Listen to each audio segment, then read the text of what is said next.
ask you, Ben, to help me with the introduction for Graeme, because you've seen Graeme speak previously, but maybe give a little color.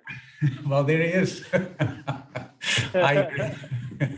So, Graeme, I'll let you introduce yourself, but I've had the benefit of listening to Graeme back in 2019, and then I have followed him in a couple of YouTube videos that he's done, and always found them extremely interesting and insightful. So I'm hoping to hear more of the same this evening, or they'll hopefully less focus on COVID than before.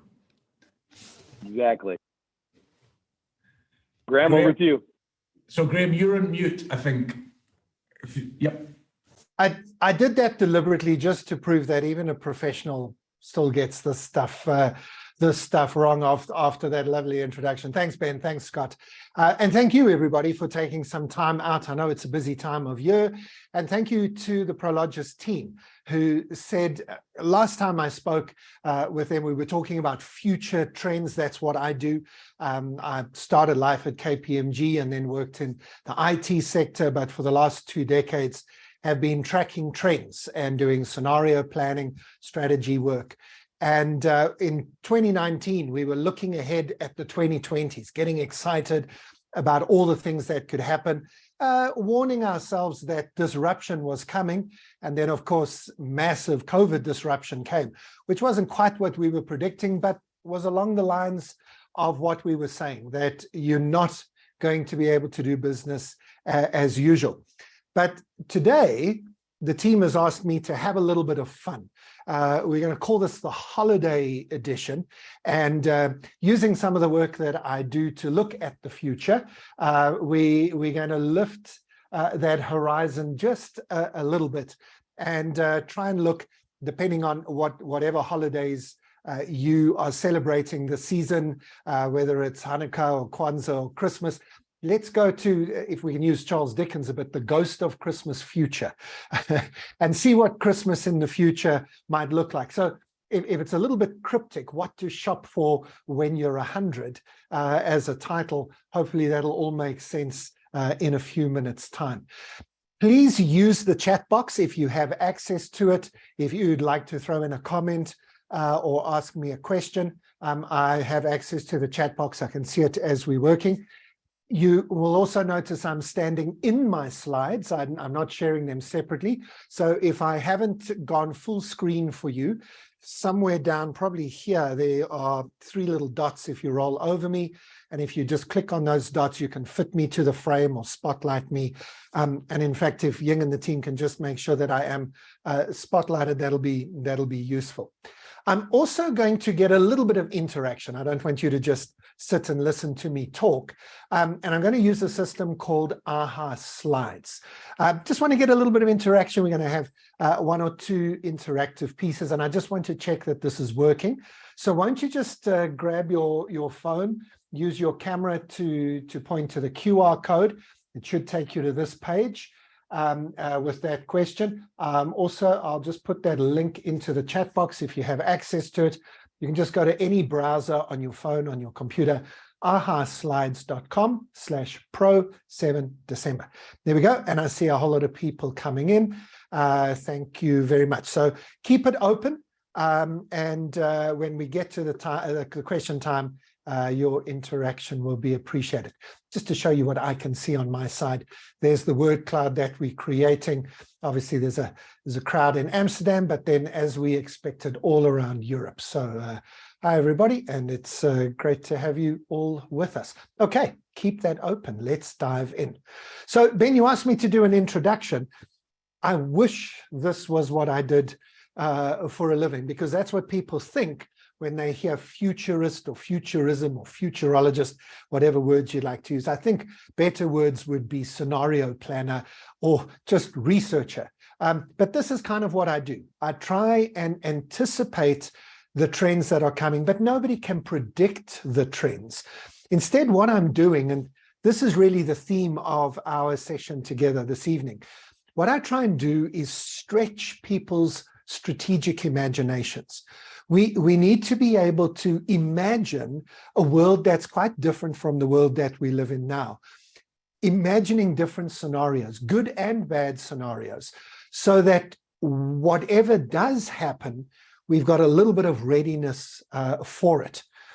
So let me give you an example, and this will wake you up if you're not quite awake.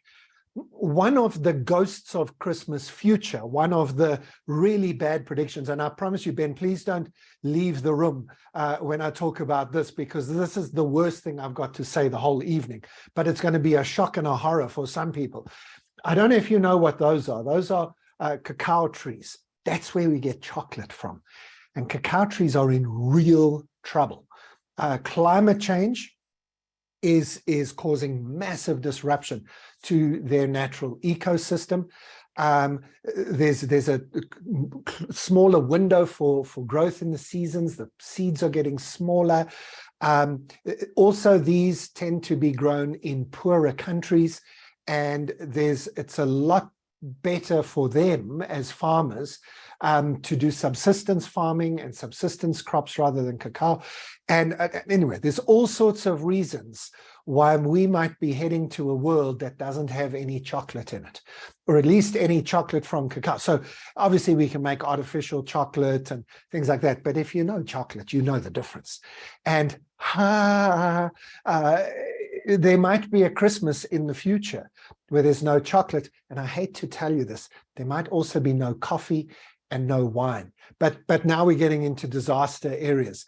And just by the way, when I mentioned this to the Prologis team and said, I might want to come in hard and fast with a really scary example of the type of strategic imagination that can freak you out, they said, you know what? We're going to have to calm everybody down after you've said that, Graeme. So I'm not sure if you've got it yet, and maybe I'm ruining a surprise. I hope not. But Prologis are going to send you some chocolate, okay? That was the deal. They said, I could freak you out, and then they will show you chocolate still exists, at least for this Christmas. So anyway, thanks to them and the team. Look forward to some chocolate. But now, what is the point of this? You know, why say we might run out of chocolate? Well, obviously, part of that is to not really worry about chocolate, although some of you are not going to be able to get that out of your mind. But it's to remind us about the other things. So it's a climate change conversation, of course. It's a resource allocation conversation, and including free trade and the way that we treat subsistence farmers, the way that we treat the planet. In fact, if I can take us into philosophy at this time of the evening, it's actually a conversation about the changing systems. And where I think we find ourselves in the early years of the 2020s is at a time in history when the major systems, be those political or economic or even cultural and even religious systems, are at a point where what we have been living with for many decades is not working. And I mean, the obvious here is your capitalism versus communism, left-wing versus right-wing. So in the news, just yesterday, Germany arrested a little group of militants, 25, I think, people who were trying to overthrow the German government and bring back a new emperor to Germany. I'm laughing because I don't think that that's the way of the future. But unfortunately, there are way too many people in way too many countries who are trying to recapture the heights of capitalism and communism. And I think we've reached a point in history where we're going to have to imagine something different, not just socialism, not just a combination or a halfway point between these two, but something entirely different. What we need really is to keep our eyes open, and we can have a little bit of fun here because we're kind of like these two guys over here. I mean, they're fishermen. They do what they do for a living. You do what you do for a living. But maybe you do recognize this picture just a little bit because, well, you might have a few colleagues who seem half asleep some of the time. But here's the point. We don't necessarily look around us for the unexpected forces, the things that we wouldn't have ever seen before, but they're now starting to come at us. And we've got to wake the team up. We've got to get the motor of the business going. and it can all get a little bit scary.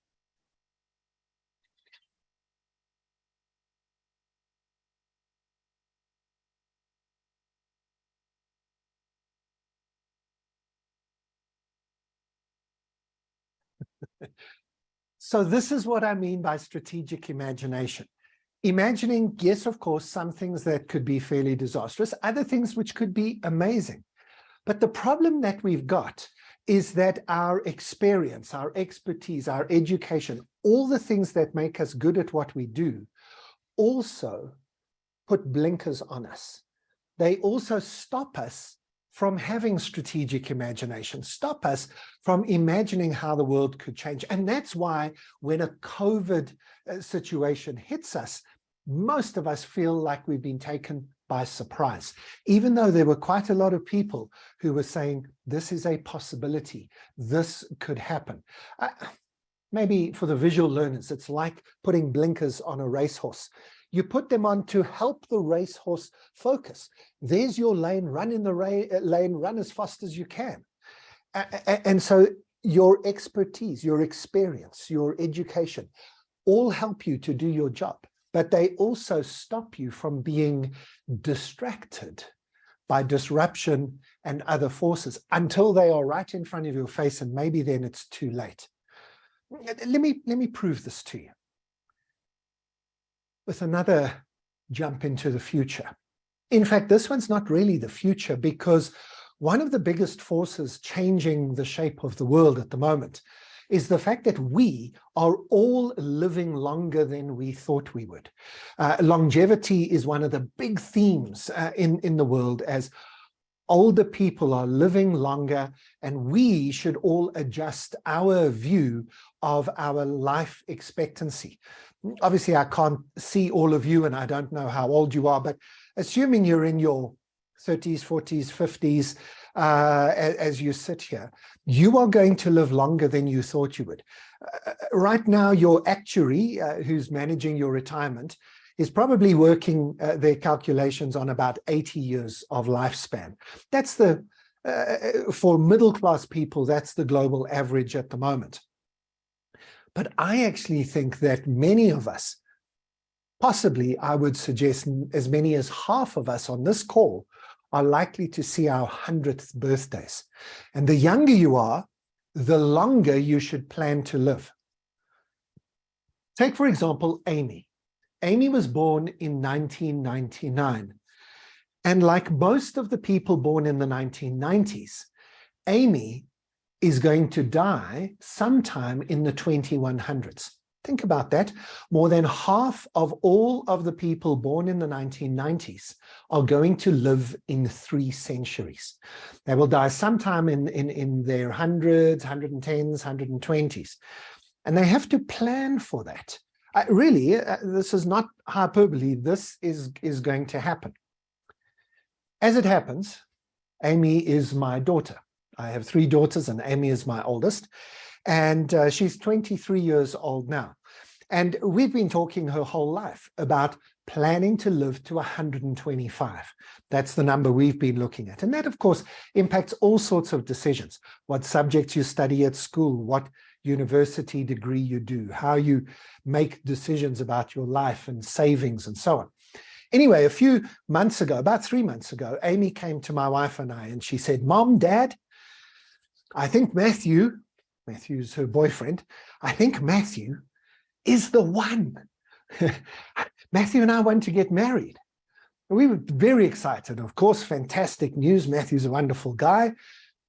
But I have to come clean and tell you that I didn't win the Dad of the Year award that day, because I can't switch this brain of mine off. I'm always thinking about future trends and change. And so my actual response to Amy, instead of being all excited, was to say, "Amy, we just need to think about this a second. If you're 23 years old now, and if you're going to marry Matthew, and you're going to walk up the aisle dressed in white, all the pictures we have in our tradition of getting married, and you're going to make those promises, in sickness and in health, for richer, for poorer, for better or worse. until death do us part. Amy, we've been talking about this. If you're going to live to 125, you might be marrying Matthew for 100 years. Are you sure that you are sure? Is kind of what I was saying to her. Anyway, she didn't take too kindly to that. She is sure, and I'm happy. So, we're all fine. But can you imagine being married for 100 years? Maybe it puts a bit more pressure on the decision. By the way, New Zealand is busy experimenting with a fixed term marriage contract where you literally can get married for 10 years at a time. It's just one of the options. But if you choose to, you can just get married for 10 years. In the 9th year, you both have to sign a renewal, and then you carry on married. If one or both of you don't sign the renewal, the marriage is over. And it's not a divorce. It's not a big drama. It's just, thank you for the 10 years. That was fun. Let's move on. Anyway, with this conversation with Amy, I kind of thought, well, I think I'd like to actually try and live to the next century. I'm 50 years old now, which means I would have to be 130 to make it to the 2100s. And I thought, I can do that. I'm going to give it a go. Now, you can't really see, I'm quite a big guy. And some of you might be looking and saying, Graeme, you think you can live to 130 in that body? Good luck. I'm going to need more than good luck. I truly acknowledge it's not going to be all original parts. I'm going to need medical assistance and scientific intervention and replacement parts. But I thought I'd give it a go. So I have a question for you, and this was part of the interactive bit. How long would you like to live? I've told you, and I'm genuine. I'm not just saying this for the sake of a presentation. I'm actually thinking I want to give it a go and get into my 130th. I think I could give it a go. But how long would you like to live? And so if you would go for me to that AHA Slides page, it'll tell you now you've moved on to a new page. And please just make your choice. I've given you sort of up to 80, that's the global average at the moment. Then in your 80s, in your 90s, maybe reach 100, on the dot. For those of you from the UK or the Netherlands, it's a nice cricket score, get the century. Thank you. And then, a little bit older than that. So I'm seeing the numbers coming in here. I'm quite interested. Normally when I ask this question, let me show you what I can see here, and then you can have a look with me. Normally when I do this, I get a lot of people kind of saying, I'm happy with a global average. I'm even a little bit worried sometimes if people say sort of 80 only, then they're kind of saying, take me now, I've had enough. But you guys are going for it, in your 80s, in your 90s, quite a few of you looking at that 100. Only a few, what have we got? 25% here of people saying, let's go long. After that. So I'm quite impressed. Obviously, Ben Scott, the industry hasn't been that hard this year, because my feeling has been that it's been such a rough year. People are just saying, no, I don't want decades of this.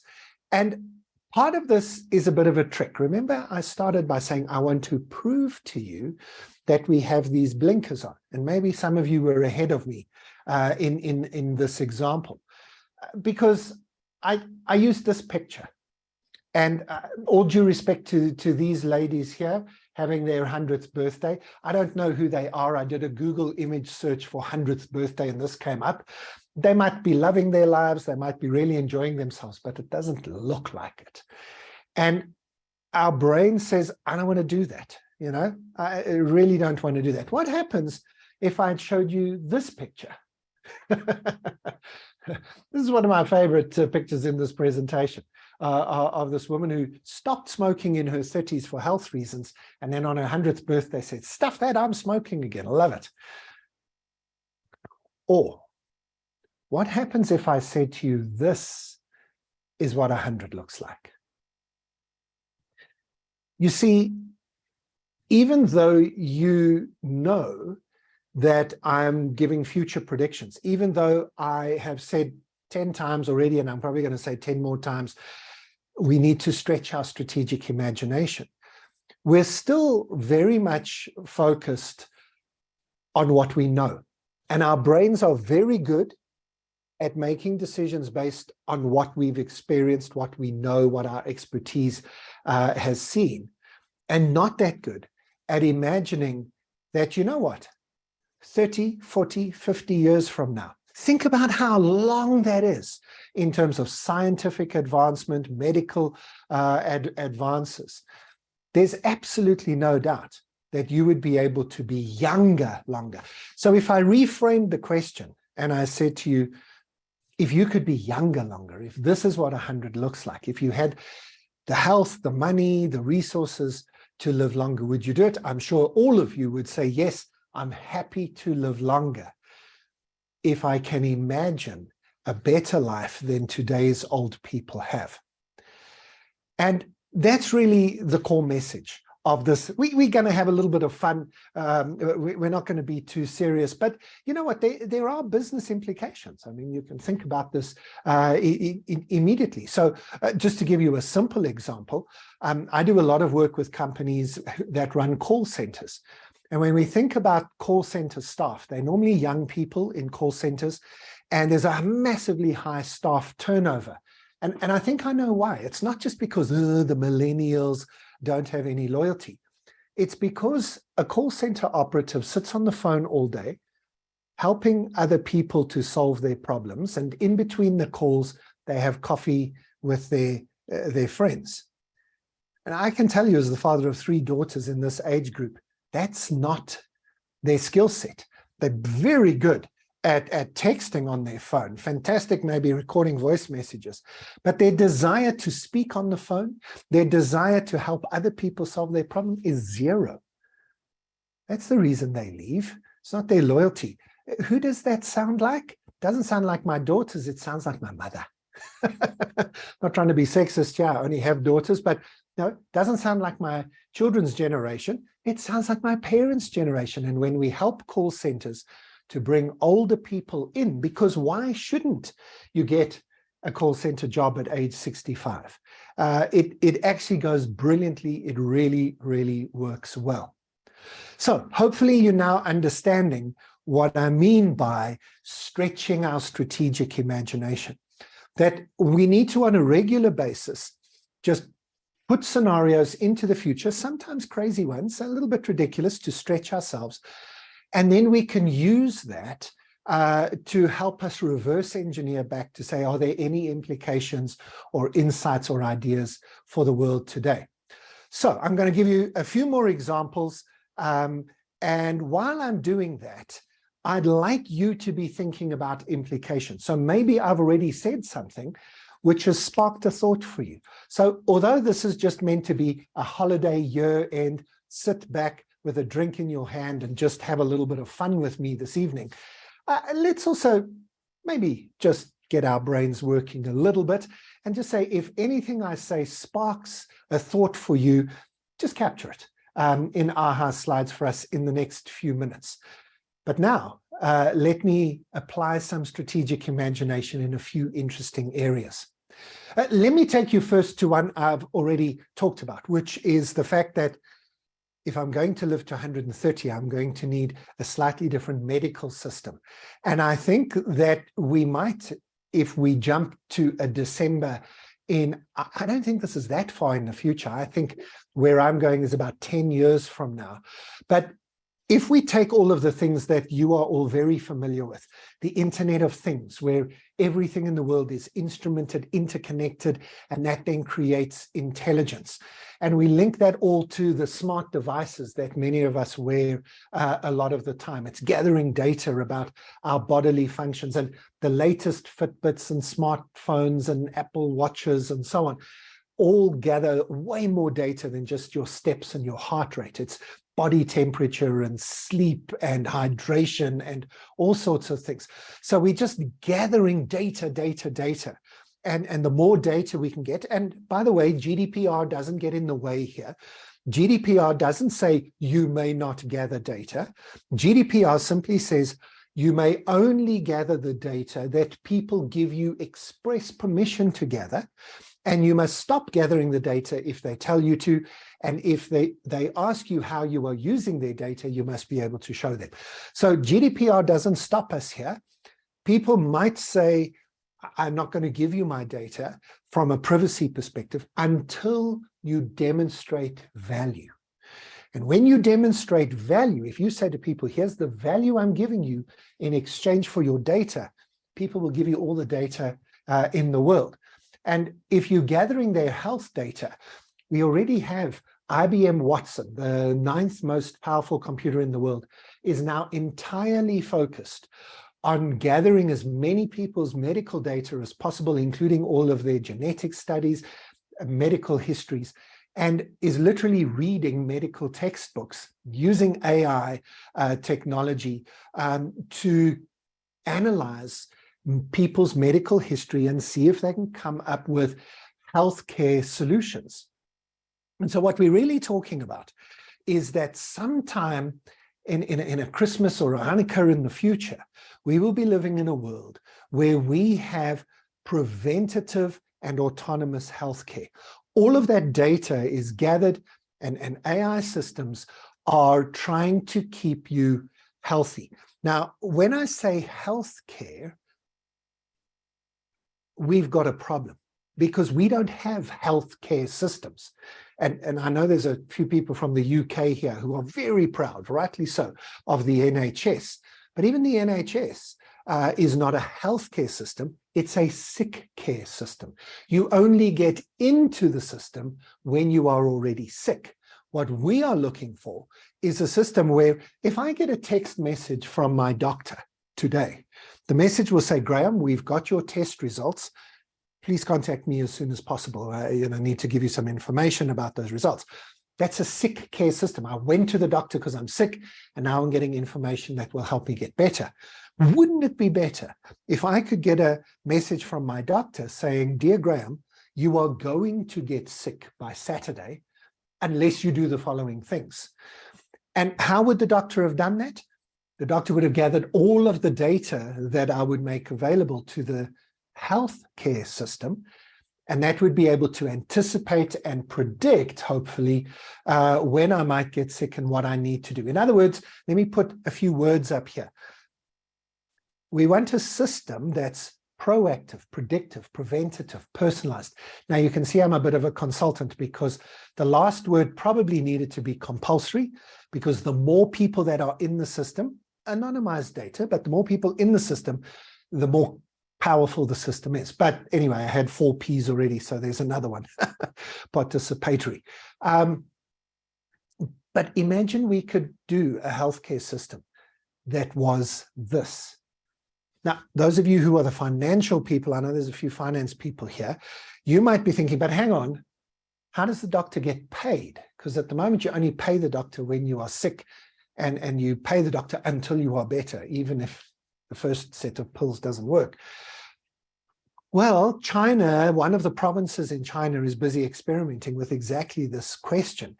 And what they are doing is at the end of every month, when you are healthy, the doctor gets a little debit order off of your bank account. And when you are sick, the doctor is stopped paying. So you only pay your doctor when you are healthy. And when you are sick, the doctor doesn't earn any money. Think about how responsive your doctor would be to you just even having a little sniffle, because your doctor's about to lose money if you get sick. Anyway, there are ways to deal with the system if you stretch your strategic imagination. Now, we can go a step further. If I'm going to live to 130, not only do I want preventative healthcare, I think we might also have to move to replacement parts. Now, I think this is initially going to start with sort of exoskeletons, and some of you might already have some of this level of automation. Some of the warehouses I know are reasonably automated, but sometimes you still need a human being in, but a human being with superhuman strength would be fantastic.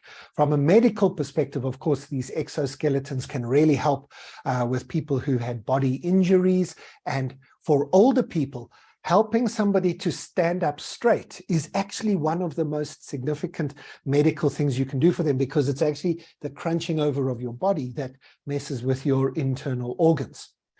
Of course, we can then go a step further, and our wearable devices can not just be recording information, but also be interactive using virtual reality, augmented reality, and extended reality. And this might come initially in the form of glasses with a bit of augmented reality, but I think within the next 10 years will be integrated into some of our body parts. Maybe the easiest way to do that might be contact lenses, but beyond that, I think our eyeballs and our ears are up for early upgrades with some technology being built in. This has got a big word attached to it. It's called transhumanism, which it can get a little bit scary, because it's one thing when you are putting computers on yourself, and devices sort of externally. Another thing when you start to integrate those devices inside your body.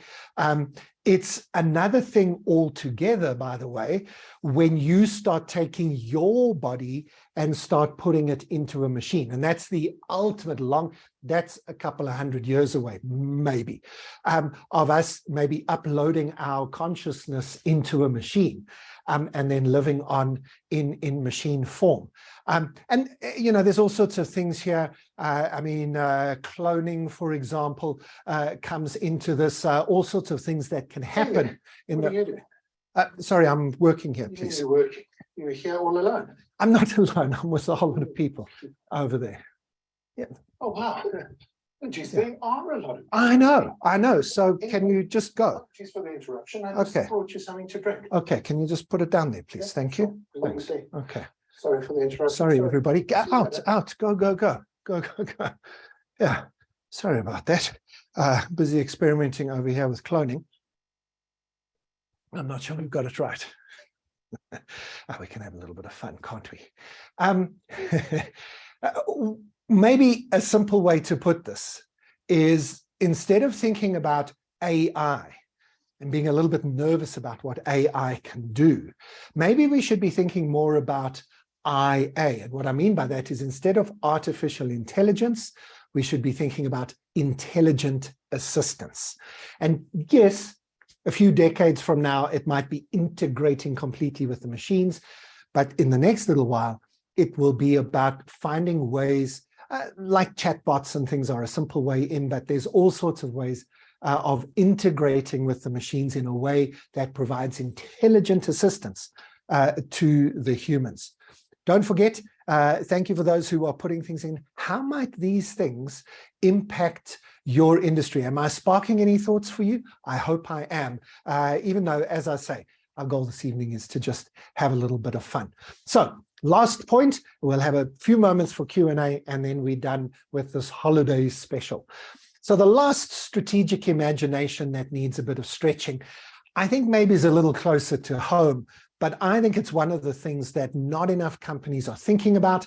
And I think this is the ghost of Hanukkah 2 years from now, because too many people are just thinking about returning to the office, getting back, recovering from COVID, but are not realizing that actually what COVID has shown us is that we actually need to shift to an outputs-driven workplace environment. An environment where we're not counting people's hours, we're not worrying about where or when they work. I know this isn't for everybody. I know some people have to be in a certain space at a certain time, and we get that. But those people who can be flexible, I think they're going to want even more flexibility. And I think that this comes down to 3 or 4 concepts that all come together in one space. The one is peak performance. Instead of thinking about productivity and efficiency, we need to maybe take the language of professional athletics. This guy is being paid to sit there, because as a professional athlete, part of his job is to give 100% for a burst of time. But another part of his job is relaxing, refreshing, and recovering. And that's not for his weekend and his evenings. It's part of his job. The finance people, again, you like graphs. Let me give you a graph. What you think is going to make you more valuable to your company is to do another hour of work, attend 3 more meetings, answer 5 more emails. What will probably actually make you more productive and valuable is, yes, do hard work. It's not about laziness, this, but take a bit of time for thinking, take a bit of time out, do a little bit of learning and development. Spend some time developing your team, not just with to-do list stuff, but building the culture and dynamism of your team. And then, yes, even during working hours, a little bit of relaxation as well. And I think all of this is summed up in the concept of the 4-day work week. I think this is coming. 100 years ago, in 1926, Ford was the first major company to move from a 6-day working week to a 5-day working week. And Henry Ford did that not because he was nice and kind, but he had spent nearly 8 years doing time and motion studies and realized that in 5 days, people were more productive than in 6 days. I won't go into the details here. It eventually, by the 1938, became law in America and then around the world, because if you, in a physical working environment, and you work for 6 days, you get more tired, which equals more injuries, which means more time off work, and you make more quality mistakes. Now, the question, of course, is what about us today? We're not in a factory environment. We're thinking for a living, most of us. And there's a massive experiment currently underway on the 4-day working week. Millions of people around the world since July have been experimenting with, and the early results are showing that it is remarkable, that people who can work in anywhere, it's not everybody, but people who can have some autonomy in what they do much better in a 4-day working week than a 5-day working week. And the results of the full experiment will be out in April or May next year. And well, follow me on my socials, because I promise you I'm going to make such a big deal of this, because I'm sure the data is going to show us conclusively that we will do better if, and it's actually not about a 4-day working week. It's about autonomy, not micromanaging people, but it's about an outputs-driven workplace where we say to people, this is what you have to deliver, and I'm going to trust you to deliver it. And it's also about excess capacity. It's about saying, no, you don't get a long weekend every weekend, but we schedule your week for 4 days, knowing that there's 5 days worth of work there, but we allow you some flex and there's some excess capacity in the system. And you know what?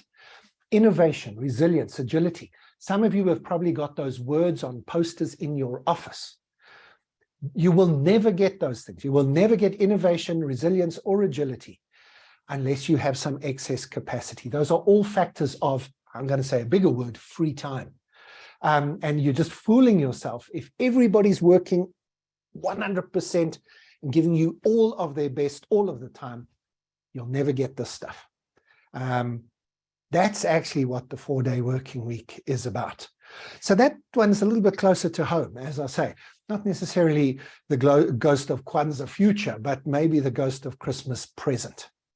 So final question, and then I'm not sure I've left too much time, but if you have questions, please use the chat box. That's probably the easiest way to do it, but we'll also give you an opportunity in a moment to just switch on your videos if you want to. But why don't you just out of interest for me, if you don't mind, I've actually given you 10 things that you can just, and just give me a second. I'm not sure I've given you the option to choose more than one of these. I'm just thinking, just give me a second here.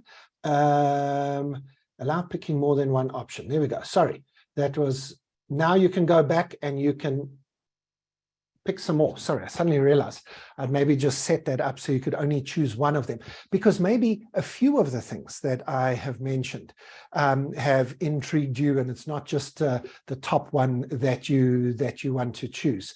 Let's just have a look at what you are saying here. The preventative healthcare is coming up in a big way. A few of you talking about intelligent assistance. I didn't put in the 4-day working week because I don't think it's about a 4-day working week. I think it's about creating excess capacity in the system that then unleashes innovation, resilience, and agility. But there we go. I hope that what we've done for you this evening, and thanks to the Prologis team for trusting me on this one. I've been looking forward to this for a little while now, because it's a little bit, we can have a little bit of fun with something that is really something I take quite seriously as a living. But this looking beyond the horizon, I hope we've just expanded your thinking just a little bit this evening, and inspired you to maybe take some of these thoughts back to your office. Just by the way, if you are interested, you can get a copy of the slides. I'll send those and make sure that the Prologis team have got them too, so you can contact your contact person at Prologis too. But if you'd like to get them now, that's where to get them. And you might also like to just follow me on LinkedIn or YouTube, because this is what I do regularly. Every Thursday, I put a video up of a future scenario, and maybe once a week for the next few months. It wouldn't be a bad idea to just spark your team's imagination and see where that takes you. But as I say, sorry, I've kind of crammed into the top of the hour. If there are any questions, throw them in the chat box. Otherwise, Ben, Scott, I see you're back on the job. Maybe you two guys have got some questions. Otherwise, you can just close us out with thanks for everybody's hour. Thank you, everybody. No, you're lucky that I'm still here, Graeme. You opened with no chocolate and no wine. It was going to be over. So I knew I was taking a chance. Very, very insightful, and it was a lot of thought-provoking comments and imagery, and your presentation skills are obviously second to none. So well done. Thank you for being with us. And we are just at the top of the hour, so maybe we'll sign off with a thank you. Ben, I don't know if you have any final words you want before we jump off. No, really, really good. And Graeme, we would love to do one again in the future, which is we'll try and take it right into our scope of reality in the warehouse and industrial business, and see what you can come up with for us. But really good. Thank you very much. And thank you once again to all our customers who joined. Hopefully I will speak to some of you before the end of the year. I think we still have a lot to do. We're not finished yet. But look forward to working with you again all in 2023. Agreed. Thank you all. Have a great evening. And if I don't see you all, Happy New Year and Happy Holidays. Thank you. Cheers. Bye. Thanks, everyone. Bye.